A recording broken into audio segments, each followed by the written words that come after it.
conheço ninguém que chega aqui e que não diga isso. Se pronuncia esse exame aqui. Nesta casa existe uma energia tão gostosa, que nos cativa, que nos envolve, né? E chega, nosso corpo parece que arrepia, tem alguma coisa de energia. É como se eu estivesse pegando um fio encapado, né? Aquilo, né? E traz aquela vibração. Bom, nós vamos conversar um pouco a respeito desse tema. Quando o nosso irmão Enzo, falando comigo a esse respeito desse trabalho de hoje, ele me perguntou: sim, Pedro, está tudo certo? Dá um abraço aqui, obrigado.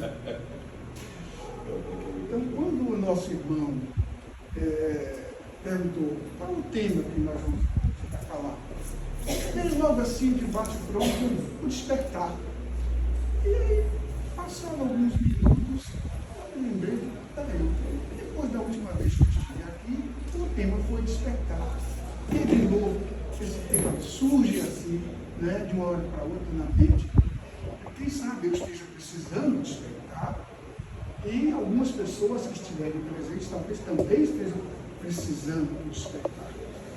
Então nós vamos despertar do Espírito. Falávamos sobre despertar, mas hoje o assunto está mais focado sobre o despertar do Espírito. E por que esse assunto? Porque na verdade nós sabemos que como seres criados por Deus, passamos por aqueles processos, né, das 4 fases iniciáticas, até o Espírito assumir a sua personalidade, até ele assumir o seu eu, até ele entender que ele é um ser, passando por aquelas fases iniciáticas, o mineral, o vegetal, né, o animal, né, até chegar no luminal, quando então o Espírito desperta e diz para si: olha, eu sou um Deus, junto com o meu Criador, eu sou filho do Criador. Então, o que nos despertou em nós, aquele interesse em conhecer, nos aprofundar e usufruir de tudo aquilo que o Criador nos proporcionou. Então, nós passamos a usar a nossa memória, a nossa consciência, fazer as nossas escolhas através dos livros do livre-arbítrio. O que aconteceu conosco é que nessa escolha que o livre-arbítrio nos proporcionou, começamos a perceber que muitas coisas não eram favoráveis, nos traziam prazer. E através do prazer, começamos a procurar os caminhos mais curtos para alcançar o prazer. E nessa caminhada começamos a nos desviar do propósito divino, que era amar e progredir juntos. Então, com essa atitude que nós começamos a deixar tomar conta do nosso ser, nós fomos esquecendo desse propósito e adormecendo a nossa consciência daquilo que era o propósito do Criador. Mas então precisamos despertar. Onde é que está o centro de tudo? Do cérebro. Aqui é o ponto de controle, é o ponto básico, né, do ser humano encarnado. É aqui o centro de controle, o centro de comando, onde todas as ações, todos os movimentos, tudo aquilo que nós fazemos ou deixamos de fazer, seja escolhas ou posicionamentos, passa pelo nosso cérebro. Até no movimento, até no gesto que eu levantar a mão, passa pelo cérebro. Então, o que nós temos a ver? Aqui nós estamos vendo esse ponto luminoso, a chamada glândula pineal, ou epífise. Ela está nesse ponto, entre os olhos, na altura das sobrancelhas. Esse tamanho está assim, luminoso, para poder apenas servir de um ponto de referência. Mas a glândula pineal está aqui, o epífise é o chamado terceiro olho. Na doutrina espírita, no livro dos médios, no livro dos espíritos, nós aprendemos a respeito desse assunto, né? Do terceiro olho. É uma glândula endócrina, tem mais ou menos 120 miligramas, ela tem um formato como se fosse uma pinha e fica no centro, né, do encéfalo. E aqui, o órgão mais importante da espiritualidade, segundo o hinduísmo e a teosofia, é o ponto onde o espírito, nós diríamos que habita, é ali o ponto básico, onde a consciência do espírito está habitando. Ali é o ponto de recepção e de emissão de energias. É por ali, passa por esse campo, esse espaço, né? Tudo aquilo que vem de energia que nós emitimos, que nós recebemos, tudo aquilo que são em termos de impulso, tudo aquilo que diz respeito às escolhas passa por aqui. É uma antena onde o mundo espiritual se comunica com o ser humano e o ser humano com o mundo espiritual. É um livro que nos ensina o procedimento nosso como seres humanos. É aqui onde está dizendo assim para nós: volta para o caminho iniciático, desperta daquele sono que te adormeceu na busca do prazer e do egoísmo. Então, é aqui o ponto básico. Mas hoje nós não vamos conversar a respeito, né, da glândula pineal, porque isso daria uma palestra inteira. Nós estamos usando apenas para dar um exemplo daquilo que nós queremos trazer um pouco mais adiante.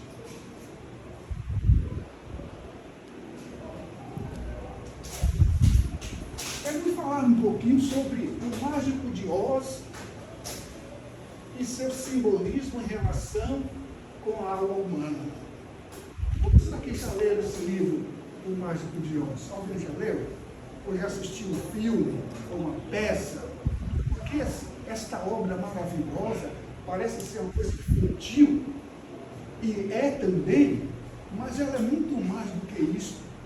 Ela tem uma abrangência muito maior e nos traz uma reflexão verdadeira sobre o comportamento dessas figuras que nós vamos ver, desses personagens, que também refletem a cada um de nós, dentro de seus dramas, dentro das suas carências. Bom, aqui está uma capa de uma das revistas mais antigas, o Mágico de Oz, com seus personagens. Está aqui, né, Dorothy, o seu cãozinho chamado Totó, o Homem de Palha, o Leão e o Homem de Lata.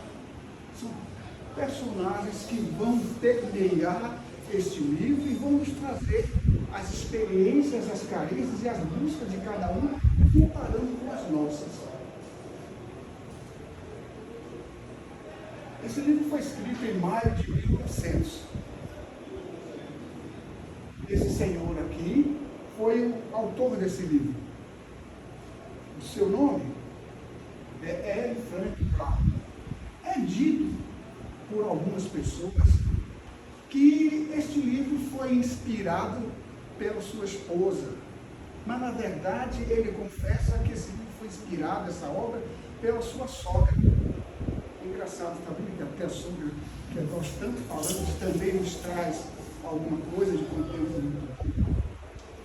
Mas então, ele foi o autor desse livro. Esse senhor, ele é teosofista, portanto é um homem espiritualista, é um homem que entende, que estuda as questões espirituais sob o prisma da análise das religiões comparadas. Então, esse livro não é apenas um conto de fadas, é também um compêndio de ensinamentos sobre as carências do ser humano.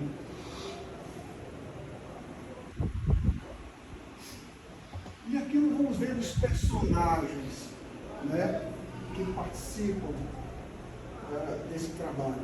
O Homem de Lata, o Homem de Palha, Dorothy e o Leão. Cada um desses aqui se assemelham, se espelham, né, naquilo que somos nós. É como se eu fosse o Homem de Palha, o Homem de Lata, a própria Dorothy, como se eu fosse também um leão.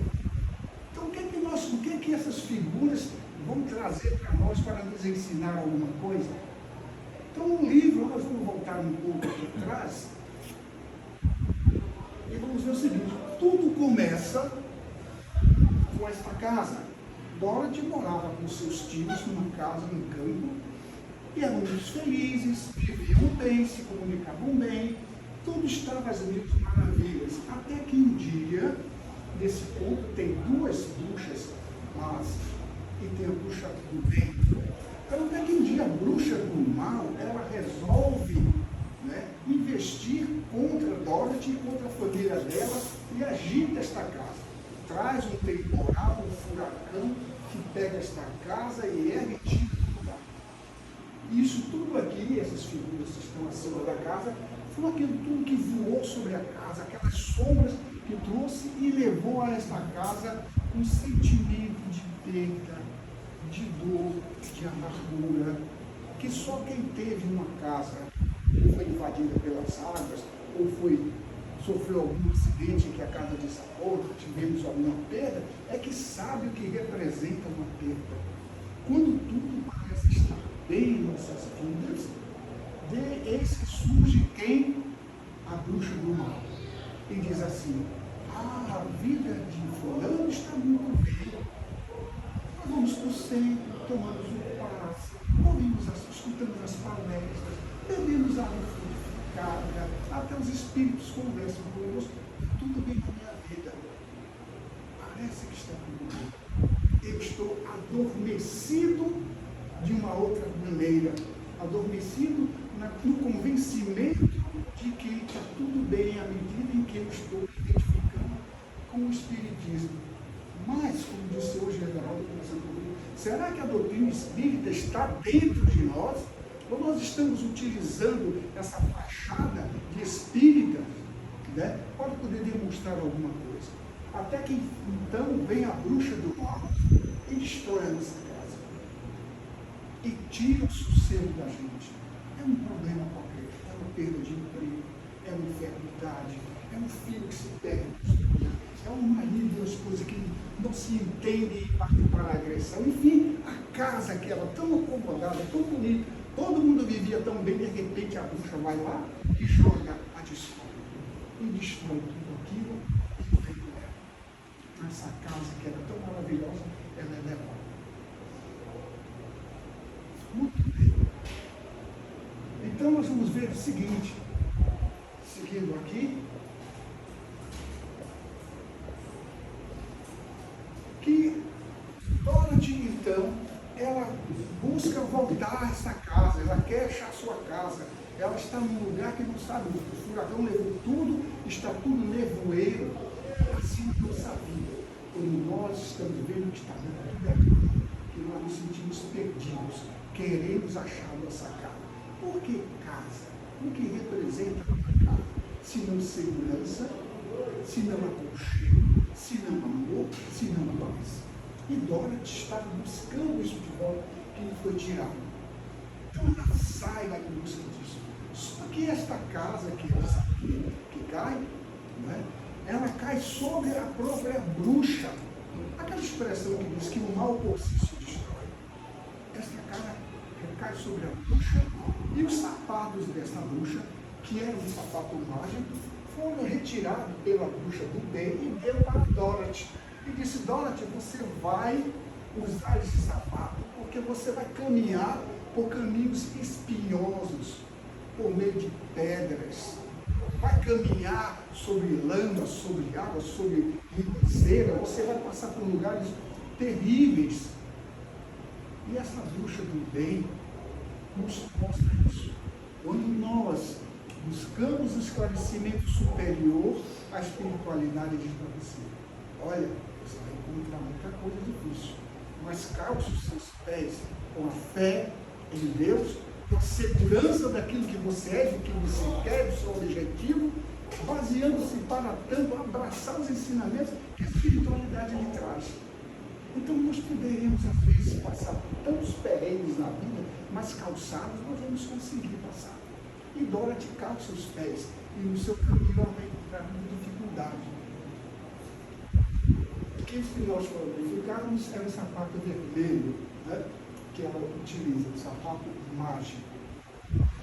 Então Dorothy sai caminhando, ela encontra quem? O primeiro personagem, o homem de palha. Ele está lá, aquele espantalho com os braços abertos, passa por ele, ela olha, e o espantalho fala e diz para ele: Dorothy, menina, onde você vai?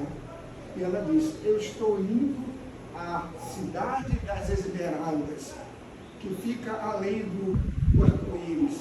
Eu vou buscar e encontrar com um mágico. Esse mágico vai me ajudar a encontrar a minha casa. Olha a figura do mágico. O ser iluminado, o guia, o protetor, aquele que nos indica o caminho. Então ela diz: eu vou encontrar com ele, ele vai me mostrar o caminho de volta para casa. Então o homem de palha diz assim: veja bem, Dorothy, eu não tenho cérebro, eu não consigo pensar, eu não tenho cérebro, eu preciso de um cérebro. Será que esse mágico pode me ajudar? Ele pode me dar um cérebro? Aí ele diz assim: bom, mas aí Dorothy diz assim: então venha comigo. Então ele vai com Dorothy. Qual era o objetivo do homem? O cérebro. O que é o cérebro? A gente viu antes naquela figura do cérebro no início. O cérebro é o centro da inteligência, das decisões, do ser pensante. Quando nós saímos daqueles três estágios evolutivos até chegar ao nominal, o cérebro então foi iluminado. Então a partir dali eu comecei a pensar, eu comecei a poder imaginar as coisas. E esse homem, ele não tinha cérebro, ele não conseguia entender nada, não conseguia se comunicar, não conseguia se expressar. E quantos de nós essa lição nos traz? Traz para nós, seres humanos, grandes lições. A gente costuma dizer que às vezes a gente age com a cabeça quente. Quando tomamos às vezes decisões, nós dizemos: puxa, fez uma coisa tão errada, parece que ele não pensa. Não é? Parece que naquele momento a gente tomou uma decisão e as pessoas dizem: ele nem pensa no que faz. E o homem de palha, justamente ele queria a inteligência, o cérebro, para poder pensar naquilo que realmente era necessário. E nós precisamos tomar essa lição. Nós temos o cérebro. Quantos de nós, tendo o cérebro, não utiliza o cérebro? Praticamos o mal pelo mal, porque nos convém. Esquecemos lá no canto da nossa consciência aquilo que é bom e verdadeiro e vamos atrás daquilo que nos dá prazer, mas embora que seja semente do mal. Então é preciso que nós tomemos essa consciência. O livro dos Espíritos diz o seguinte, um dos conselhos da espiritualidade: espíritas, o que é que ele diz lá? Amai-vos e instruí-vos. Então, como é que a gente se instrui? Através da utilização do nosso cérebro, a nossa capacidade de memória, a nossa capacidade de raciocínio e de aprender, de ver, escutar, analisar e tomar decisões. Essa é a função nossa. Então ele segue, mais adiante encontra o homem de lata. Esse homem de lata, ele olha, vê os dois caminhando e diz: quem são vocês? Por onde é que vocês estão indo? E Dorothy diz mais uma vez: eu estou indo à terra, tá, das Esmeraldas, essa cidade das Esmeraldas, além do arco-íris, onde tem um mágico que vai me ajudar a voltar para casa, e esse meu amigo aqui está desejando também que ele lhe dê o cérebro. Então o homem de lata diz assim: eu também preciso de alguma coisa, eu preciso de um coração, eu não tenho coração, eu não consigo amar, sem coração não se ama. Olha que lição maravilhosa. Sem o coração não conseguimos amar. Amar. Às vezes a gente diz assim da boca para fora: eu amo fulano, né? Mas o amor verdadeiro é aquele que sai expressado pelo sentimento profundo daquilo que é o coração. Na verdade, o coração é apenas um órgão, mas é o cérebro que está lá nos ensinando, mostrando o sentimento mais profundo, que é do amor. E ele não conseguia amar. Ele queria um coração para amar. Será que eu e você onde o coração está adormecido. E precisamos ir atrás do mágico, do divino, para nos trazer, reviver esse coração. Às vezes nós estamos tão amargos, às vezes nós não perdoamos, às vezes nós odiamos, às vezes desprezamos, queremos o mal no mundo, mas se nós temos coração, e esse daqui precisa do coração. Mas o que é que aconteceu com ele para perder o coração? Ele namorava uma jovem muito bonita, e acontece que a mãe desta jovem não gostava dele, não queria essa união. Então o que é que ela faz? Chama uma bruxa, e essa bruxa tira o coração desse homem, que era um lenhador. Tira o coração dele e ele passa então a ser uma pessoa sem coração. Foi tirado por aquela bruxa. Qual é a bruxa que está tirando de nós o sentimento do amor? Será que não tem uma bruxinha aí tentando nos levar à perda desse sentimento que está adormecido? Nossa, o papo de hoje é sobre despertar. Vamos despertar. Então a Dorothy, como nós já sabemos, é aquela garotinha que morava com seus tios, e encontra depois o leão. O leão. O que representa o leão? A força, o poder, a grandeza. Vocês já viram um leão solto alguma vez? Alguém já fez um safari aqui? Eu nunca fiz não, mas nem quero saber. Mas tenho visto pela televisão que aqueles animais enormes, o rei das florestas, temido por todos. Mas esse leão, o que é que acontecia com ele? Ao contrário, ele era medroso. Ele tinha medo de tudo. Ele chega para Dorothy e diz: Dorothy, ela pergunta: o que você quer? Ele disse: eu quero coragem, eu sou medroso, eu sou covarde, eu tenho medo de tudo. E Dorothy diz: mas você é um leão, o rei das florestas. Ele disse: mas eu tenho medo, eu sou covarde. Diante dos desafios, eu corro para trás, eu não enfrento. Será que nós também não somos um leão adormecido? A coragem, a força, a determinação, o respeito que impõe a presença do leão? Nós não somos leões também? Aquele que abraça a doutrina espírita também deve ser um leão para lutar pela doutrina, para defender a doutrina, para mostrar os dentes na hora que chega as ameaças, dizer: não, eu sou um leão, eu posso vencer. Às vezes nós, espíritas, ficamos preocupados com medo, assustados das coisas que se apresentam, até mesmo na defesa da causa. Então, o leão precisava de coragem. Ele foi e disse: vamos, eu preciso da coragem. Seguindo um pouco mais adiante, nós vamos ver. Essa aqui é uma foto de um filme, de uma película, onde está representado aqui o homem de lata, o homem de palha, a Dorothy, e o leão. Ele está chorando, e Dorothy está enxugando as suas lágrimas. Imagina o leão chorando, tendo suas lágrimas enxutas. Quantas vezes nós que nos sentimos leões, chegamos aqui na casa espírita, conversando com o guia espiritual, que nos mostra que nós não temos essa força toda, e nós choramos, e falamos para ele das nossas deficiências, da nossa covardia de enfrentar os desafios, e queremos que ele, o guia espiritual, o mentor, venha enxugar as nossas lágrimas e nos consolar.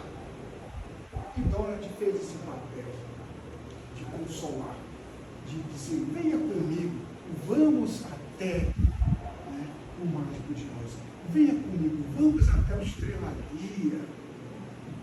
Você que está aqui, fez o atendimento fraterno, traz fez o acolhimento. Para ser acolhido, é aqui no atendimento fraterno, é aqui nos passes, é aqui nas palestras, é aqui nos trabalhos da casa, que eu participo, e as minhas lágrimas são enxutas aqui. Esta é a casa. As casas espíritas são justamente os hospitais das almas. Mas, meus queridos, então eles chegam até a casa eles chegam até onde está o mágico. Eles atravessam as dificuldades todas e Dorothy, com seus companheiros, chega até a cidade das Esmeraldas. E lá eles vão encontrar o mágico de Oz. Mas eles veem o mágico de Oz de frente? Não. Eles são obrigados a utilizar um óculos verde, de lentes verdes. E por que eles teriam que usar óculos de lente verde ao chegar diante daquele que representava ali a divindade, aquele que resolve as coisas? Ou seja, sem o óculos verdes, eles não poderiam enxergar tudo aquilo que estava ali. Então, quando adentramos numa casa espírita ou numa igreja qualquer, nós precisamos usar o óculos de lentes verdes para enxergar o que está ali. Nesse momento, nesta casa, nós estamos vendo as cadeiras todas preenchidas, mas aqui dentro desse lugar está repleto de espíritos. Ou vocês acham que não?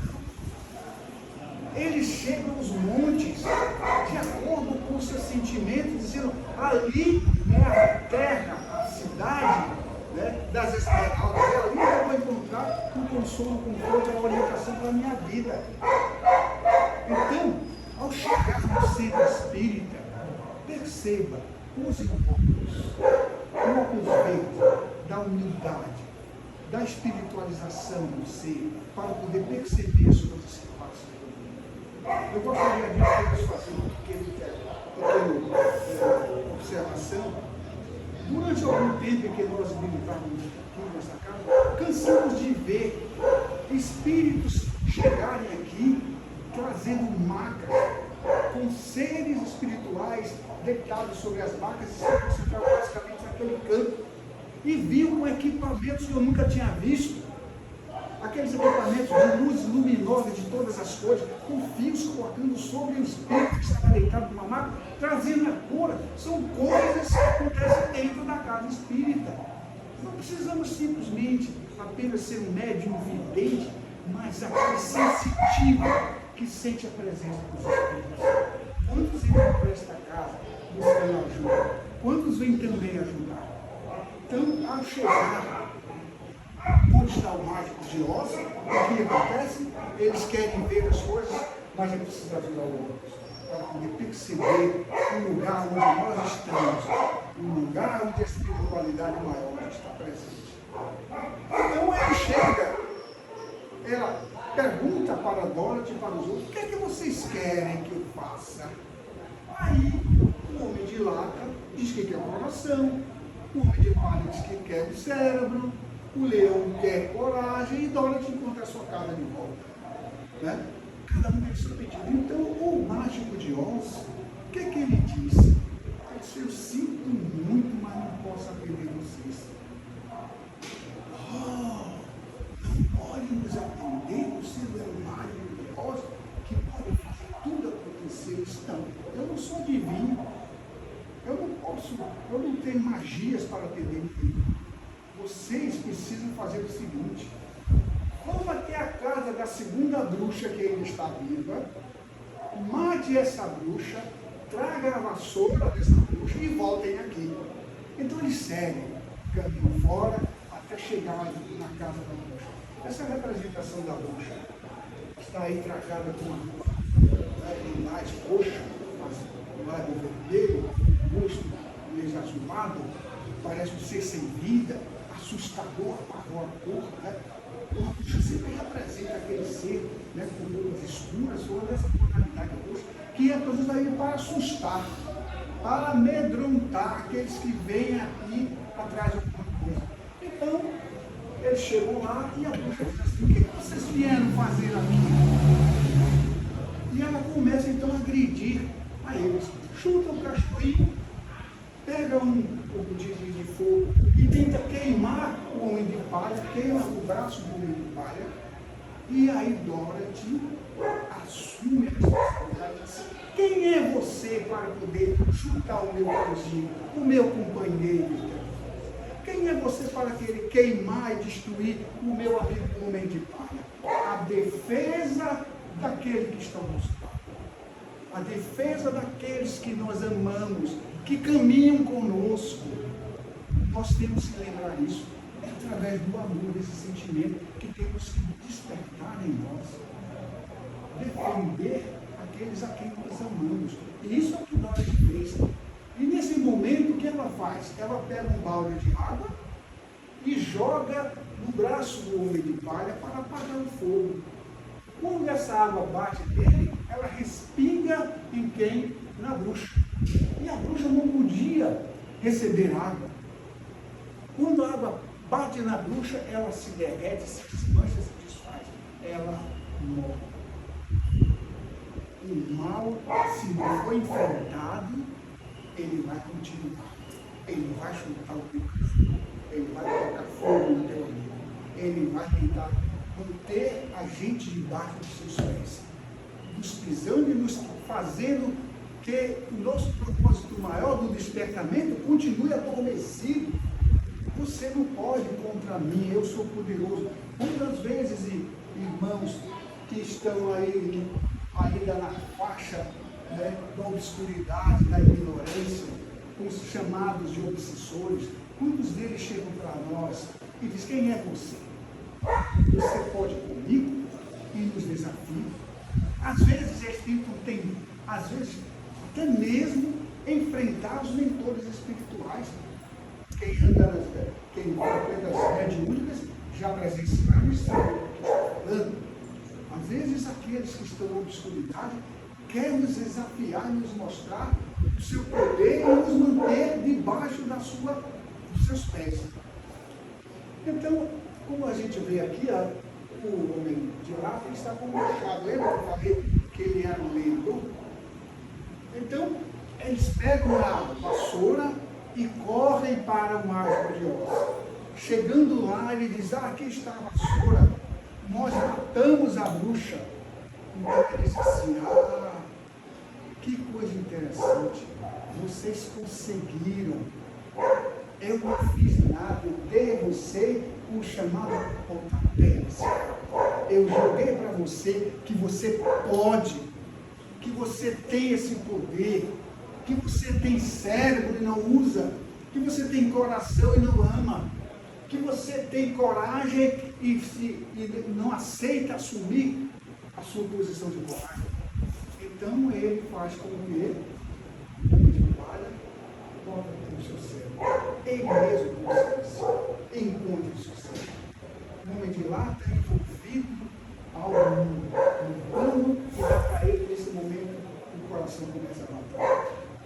O leão, diante de toda aquela situação, ele toma coragem e vem e diz assim: eu sou o leão, e dá aquele brado tão alto, né? E grita: eu sou o leão, eu tenho a força. Como dizia aquele personagem lá do desenho animado, né? He-Man, né? Dizia: eu tenho a força. O leão disse: eu tenho a força.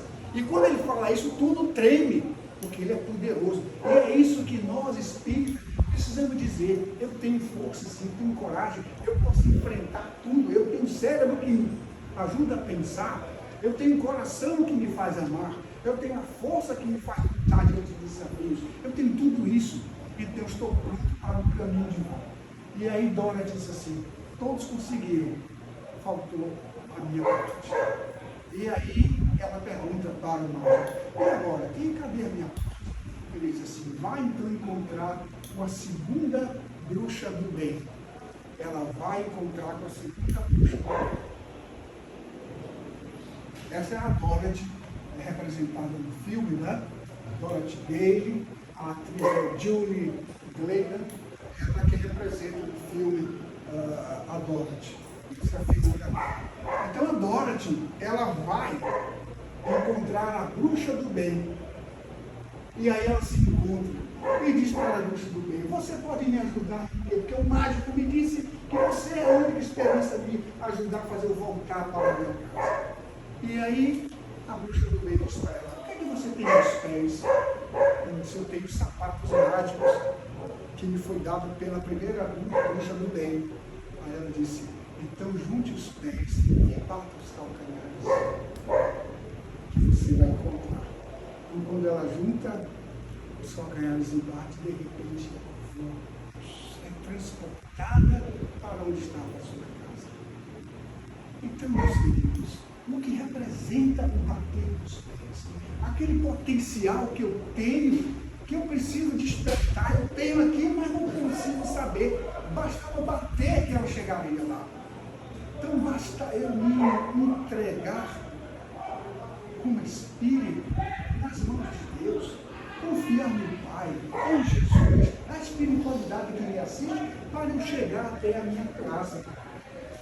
E é nesse momento, então, finalizando, né, essa questão, que ela chega em casa, encontra quem?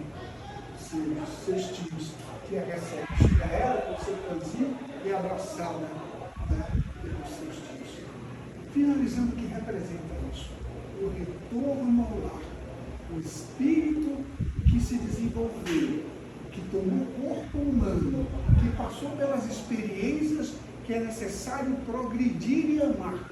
E através do amor que se progride, que despertou a sua consciência através do seu cérebro que ela utilizou, do seu coração que a auxiliou a amar e encontrar consigo mesmo, e da força interior que cada um de nós tem.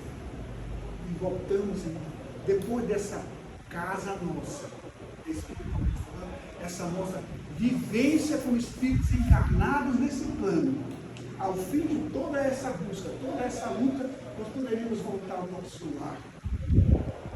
O arco-íris representa a ligação essa terra do arco-íris representa a ligação entre o espiritual e o material. E é o arco-íris que nos liga até o espiritual, as dimensões superiores. E aí é quando nós chegamos no mundo espiritual de vida. Somos abraçados, recebidos por aquele que nós amamos, que participou e percebeu a nossa luta, a nossa batalha. E à medida das suas vibrações emanadas em nosso favor, nos auxiliou de alguma forma.